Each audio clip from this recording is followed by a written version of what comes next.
Bom dia, o meu nome é Cristina Gomes e aos 4 anos de idade tive um diagnóstico de estrabismo, hipermetropia e miopia. Durante muitos anos fui acompanhada por um oftalmologista, cheguei inclusivamente a ser operada aos olhos, ambos os olhos, para corrigir o estrabismo.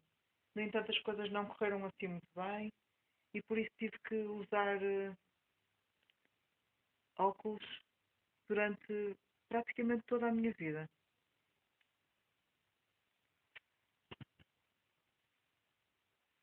Acho que toda a gente consegue imaginar o efeito dos óculos na vida de uma criança, se bem que nem toda a gente tem a mesma experiência. No meu caso, e como tive que usar aqueles óculos bastante graduados, foi bastante difícil. Então, houve sempre um lado meu que de alguma forma se queria libertar daqueles óculos. É como se de alguma forma os óculos representassem para mim uma prisão e de alguma forma me impedissem também de ser verdadeiramente quem eu era. Não podia correr porque tinha os óculos, não podia fazer determinadas brincadeiras porque tinha os óculos. Quando entrava nos transportes públicos os meus óculos ficavam embaciados e irritava-me imenso, quando chovia também. Então é como se houvesse sempre esta vontade de deixar de usar óculos. Lembro-me de pensar que adorava poder simplesmente adormecer no sofá a ver televisão, como os meus irmãos e os meus amigos faziam, sem ter que me preocupar ou acordar toda torta, com os óculos na cara. Mas isso realmente não era possível. E mais do que não ser possível naquele momento, naquela realidade, para mim, foi-me sempre sido dito por todos os médicos que acompanharam o meu processo que eu nunca poderia deixar de usar óculos. Que provavelmente poderia vir a ter uma melhoria na minha condição clínica, mas que por volta dos 20 anos, mais ou menos, a minha condição clínica estabilizaria e teria que continuar com óculos a minha vida toda.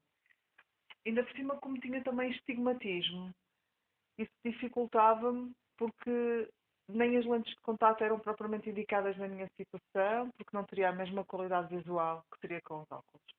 Aliás, cheguei a experimentar lentes de contato e foi exatamente essa sensação que eu tive, de que não conseguia ver da mesma forma como via com os óculos e acabei por desistir delas. Até que, aí há uns 4 anos atrás, alguém me falou de que era possível melhorar a visão e de que havia alguns exercícios que era possível fazer e ficou lançada uma semente no meu coração de que talvez fosse realmente possível vir a deixar de usar óculos.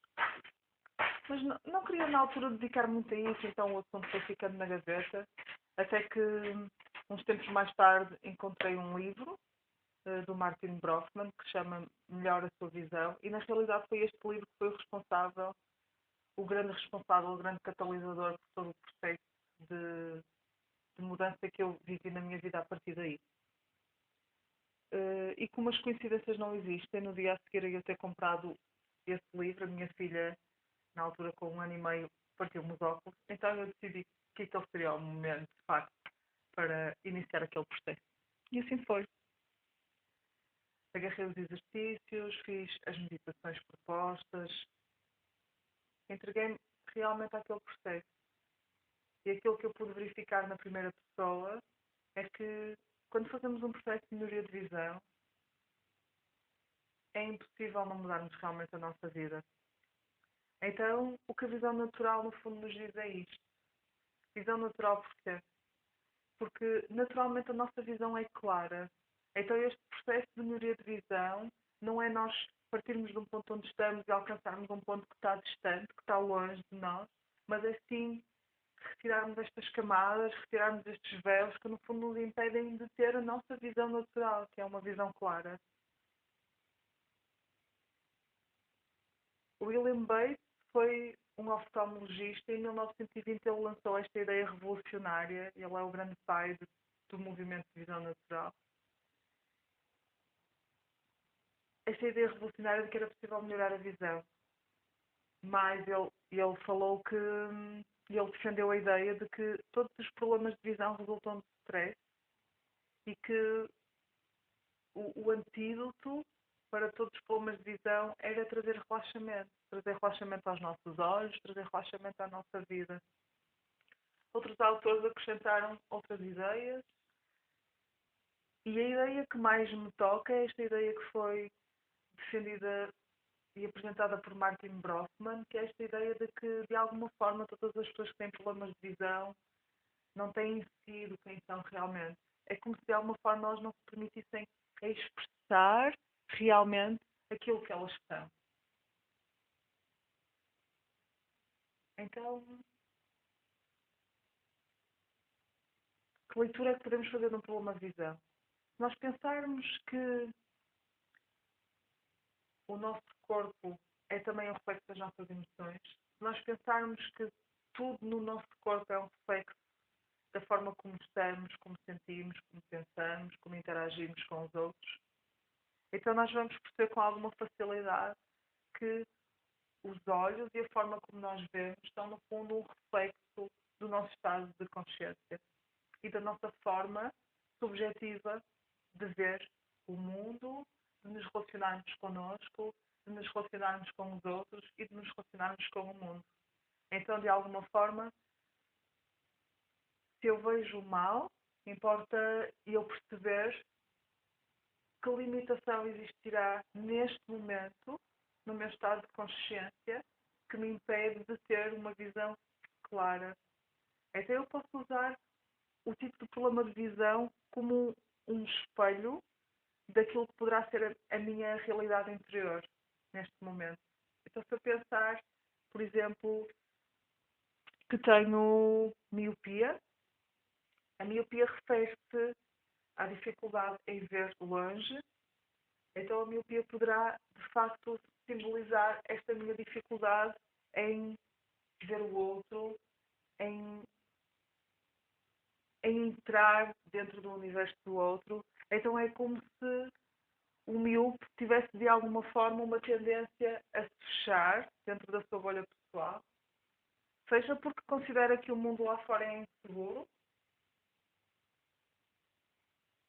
e tem que se proteger, de alguma forma, ou seja porque tem medo de se expor e tem medo, de alguma forma, de ser rejeitado pelos outros ou pelo mundo. Já, por exemplo, uma pessoa que tenha hipermetropia, que é a dificuldade em ver bem ao peito, poderá ser, pelo contrário, uma pessoa que tem dificuldade em olhar para si, tem dificuldade em colocar-se em primeiro lugar, tem dificuldade em realmente estar em contato com o seu universo emocional, em perceber realmente o que é que sente, o que é que pensa, o que é realmente importante para si. É como se de alguma forma fosse uma pessoa que tem tendência a colocar os outros em primeiro lugar e em pôr-se sempre no último lugar da fila. É como se tudo o resto fosse mais importante, fossem os pais, os filhos, o emprego, a sociedade. É também uma pessoa muitas vezes que tem dificuldade em parar para olhar para si. Numa leitura muito semelhante a esta, podemos encontrar a presbiopia, que é uma condição clínica que normalmente surge a partir dos 40 anos, cuja origem é diferente da hipermetropia, mas em termos de resultados de visão é muito semelhante, que é esta dificuldade em focar ao peito. Então é engraçado que numa fase da vida em que somos essencialmente puxados a olhar para o exterior, a cuidar dos filhos, a cuidar da carreira, a cuidar da casa, a preocupar-nos com os nossos pais. É normalmente esta altura em que a presbiopia começa a surgir, que é por volta dos 40 anos. Aliás, há também já quase esta ideia formatada de que, condicionada, de que a partir dos 40 anos a nossa visão vai irremediavelmente piorar. O que não é de todo, nem tem que ser de todo verdadeiro, nem a nossa experiência da realidade. Já o astigmatismo, que é a dificuldade em focar e que surge por causa de uma tensão irregular no globo ocular, nos músculos do globo ocular. dependendo, o astigmatismo surge quase sempre associado a uma condição de miopia ou de hipermetropia. Então é importante verificar, por exemplo, o olho em que ele se manifesta, porque o olho direito é simbolicamente falando o olho da vontade e o olho esquerdo é simbolicamente falando o olho das emoções. No caso dos canhotos será ao contrário. Então, se eu tenho astigmatismo, é como se de alguma forma fosse difícil para mim, dependendo do olho em que se manifesta, saber exatamente como é que as coisas estão. É como se eu tivesse dificuldade em focar as coisas na minha vida. Então, se o astigmatismo aparece do lado direito, é como se a pergunta que eu necessitasse de fazer a mim, muitas vezes ao longo da minha vida, fosse: mas o que é que eu realmente quero? Qual é realmente a minha vontade nesta situação? E se for no olho esquerdo, é como se eu precisasse perguntar a mim própria o que é que eu realmente sinto. O que é que eu realmente estou a sentir? Eu. Então é como se um problema de visão nos convidasse a este exercício de realmente nos colocarmos em primeiro lugar e de trazermos atenção para a forma como estamos na vida. É como se houvessem três elementos ilusoriamente separados, que sou eu, os outros e o mundo. Então, a forma como estas ligações se estabelecem vão de facto afetar a forma como eu me sinto, vão de facto afetar a forma como o meu corpo se comporta e vão de facto afetar a forma como eu vejo.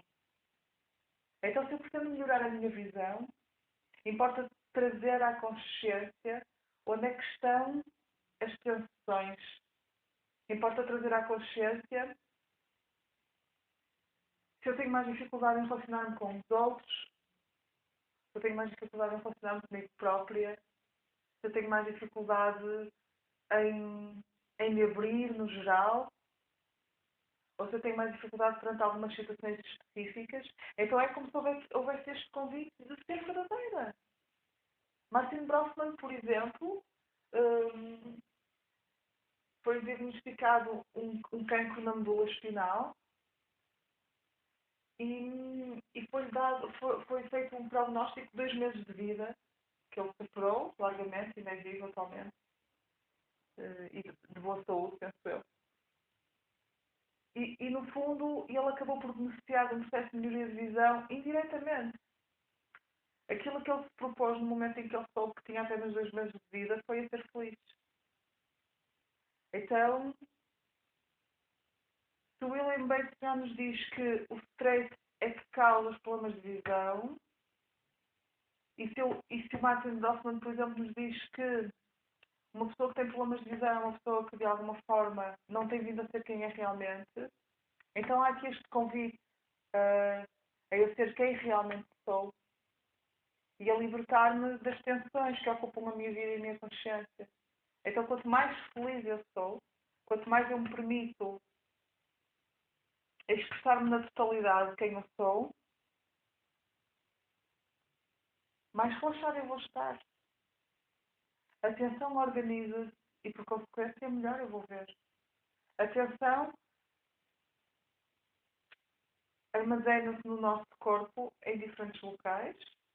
Cada pessoa tem os seus pontos mais críticos, e quase todos nós conhecemos quais são os nossos, seja no sistema digestivo, seja nos ombros, seja nos maxilares, ou na cabeça, no couro cabeludo.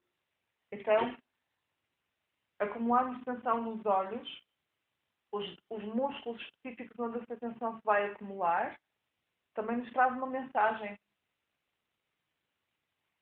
E dependendo dos músculos que estão com esta tensão, vai manifestar-se uma perturbação visual. Poderá ser a miopia, hipermetropia, ou simplesmente tensão ocular, ou astigmatismo.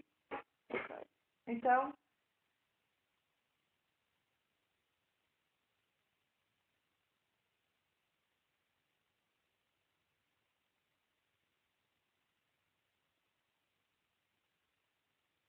então como é que eu equilibro o meu corpo de forma a libertar estas tensões.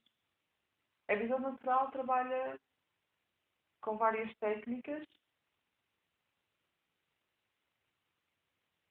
Na minha leitura, e depois isto depende da abordagem que cada autor trabalha com as técnicas que vai ter, a minha abordagem, não fosse eu também psicóloga de formação, é essencialmente emocional e psicológica. Quando falamos, por exemplo, em método Bates, é inevitável nós falarmos dos exercícios de visão natural, dos exercícios ginástica ocular e exercícios para os olhos. E de facto os exercícios para a visão, que fazemos de ginástica ocular, são preciosos e são poderosos para podermos libertar todas estas tensões que estão armazenadas nos nossos olhos. Porque estas tensões que ficam armazenadas nos nossos olhos e que nos impedem de ver com clareza, à medida que nós fazemos este exercício ginástica ocular, é como se de alguma forma permitíssemos que elas se soltassem, que elas abandonassem os olhos. E isto permite-nos alcançar um novo estado de consciência também. Porque estamos a libertar estas tensões. Se ao mesmo tempo que fazemos os exercícios de ginástica ocular estivermos realmente empenhados em trazer mudança, e se estivermos a trazer esta consciência de observar as minhas limitações, de observar até que ponto é que eu me fecho aos outros e ao mundo, de observar como é que eu lido comigo, de observar quais é que eu sinto que são as minhas principais limitações de clareza. E se eu estiver a fazer já esse processo, seja com técnicas de meditação, seja com relaxamento, seja com exercício físico, seja com atividades de grupo, se eu estiver de facto com essa intenção, então o processo vai ser muito mais rápido e muito mais eficaz. No meu caso, o processo foi um processo de 60 dias, foram 2 meses. Não alcancei ainda neste momento uma visão perfeita. E isto toca-nos um outro ponto importante também. Muitas vezes o que acontece quando nós fazemos o exame de visão é a nossa visão ser subcorrigida, ser hipercorrigida. E de alguma forma temos lá com uma graduação, com umas lentes que nos dão uma visão acima do normal. Então o que é a visão normal? Uma visão normal não é uma visão perfeita. A visão normal, uma pessoa que tem a visão normal, vê bem a maior parte do tempo, não todo. E uma pessoa que tem a visão normal, vê bem a maior parte das coisas e não todas. Então, é importante também termos em consideração que a visão não é estática.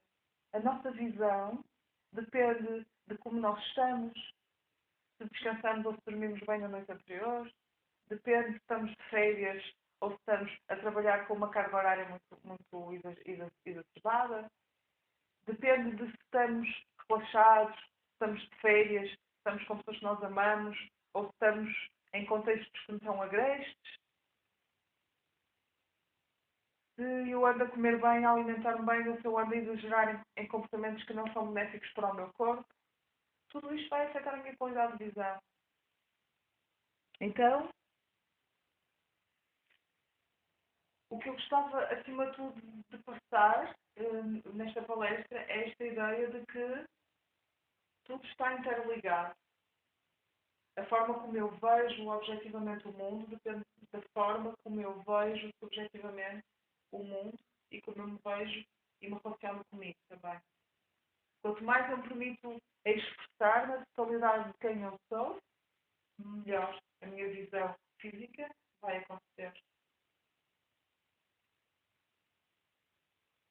Então, para mim, é como se fosse importante assumirmos este compromisso interno de clareza. E ao assumirmos este compromisso interno de clareza, importa também verificarmos aquilo que nós não queremos ver. Porque quando eu faço um processo de melhoria de visão, o que vai acontecer são que muitas coisas que são inconscientes vão ser trazidas à consciência. E como vão ser trazidas à consciência,